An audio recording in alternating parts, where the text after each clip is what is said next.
Right doctor గారు, so మొత్తానికి మీ శుభాకాంక్షలు. కొత్త సంవత్సరంలో ఏంటంటే జనసేన మీకు పూర్తి సపోర్ట్ ఇచ్చింది. ఇంకో 15 ఏళ్ళు మీరే ముఖ్యమంత్రి. వాసుదేవన్ గారు, మీకు ప్యానెల్లో పెద్దలందరికీ కూడా శుభోదయం అండి. అలాగే నూతన తెలుగు సంవత్సర శుభాకాంక్షలు అందరికీ కూడా, ప్రేక్షకులకు కూడా. ఇప్పుడు ఎట్లుందంటే పరిణామము, ఇది విషయం పరిపక్వతకు చెందినటువంటిది.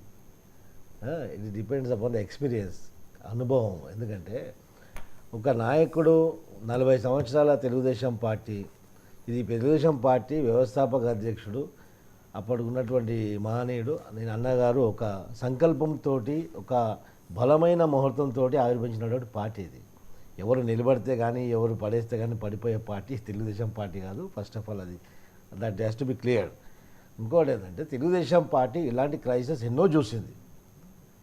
ఇది ఒక సామాన్యమైన చిన్న క్రైసిసే. ఒక రాజకీయ పరంగా రాజకీయ కుట్రతో ఒక ప్రతిపక్ష నాయకుడిని బంధించాలా, ఇబ్బంది పెట్టాలని చెప్పేసి అక్కసు నెరవేర్చుకోవడానికి అప్పుడు ఉన్నటువంటి అధికార పక్షం చేసినటువంటి విషయం.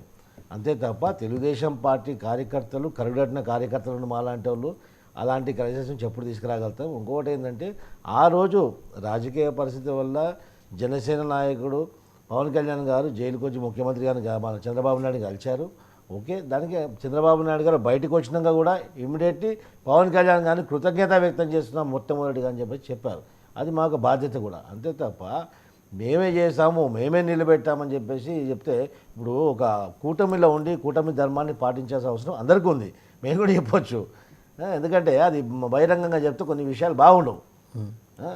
ఎవరు పరిస్థితి ఏంది, ఎవరి స్తోమత ఏంది, ఎవరు ఎంత నిలబట్టగలుగుతారు, ఎవరు ఎక్కడ నిల్చోగలుగుతారు అనేది జనాలందరికీ తెలుసు. ఈరోజు జనాలలో రాజకీయ పరిజ్ఞానం చాలా వచ్చింది, జనాల్లో అవగాహన చాలా వచ్చింది రాజకీయ పట్ల. మనం ఎవరు చెప్పని అవసరం లేదు, జనాలు పిచ్చోళ్ళు కాదండి. ఇంకో చెప్తూ, జనసేన నాయకులు ఆర్థికంగా ఎవరు లేరు, ఆర్థికంగా మాకు ఫైనాన్షియల్ సపోర్ట్ కావాలంటే మరి కైండ్ ఇన్ఫర్మేషన్, మనం రాజ్యాంగ వ్యవస్థలో ఉన్నాం.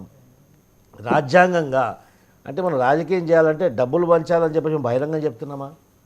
It is very wrong on your part. ఎందుకంటే డబ్బులు లేకుండా, డబ్బులే ప్రమాదంగా, డబ్బులు అనేది అక్కడ ఇంపార్టెన్స్ కాదు. ఈ యొక్క డబ్బులకు ప్రభు ప్రభావము, డబ్బులు అసలు కావు, డబ్బులు అవసరమే ఉండకూడదని చెప్పేసి డబ్బులు లేకుండా రాజకీయం ఉండాలని రాజ్యాంగ రచయిత రాసింది అది.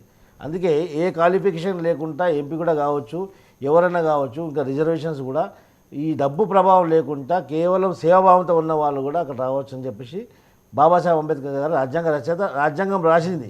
ఇది మీరు చెప్తున్న వాక్యాలు, మీ యొక్క స్టేట్మెంట్ ఏ విధంగా ఉందంటే, డబ్బు ఉంటేనే, డబ్బు ఉన్నవాడే రాజకీయాలు రావాలా, డబ్బు ఉంటేనే రాజకీయ పార్టీ నడపాలని చెప్పేసి మీరు క్లియర్గా జనాలకు చెప్పాలనుకుంటున్నారు. కానీ ఇట్ ఈస్ వెరీ రాంగ్. ఎందుకంటే డబ్బులే కాదండి, ప్రజా సమస్యలపైన స్పందించినోడు రూపాయి ఖర్చు పెట్టకుండా కూడా పార్లమెంట్కి పోయే అవకాశం ఈరోజు ఉంది.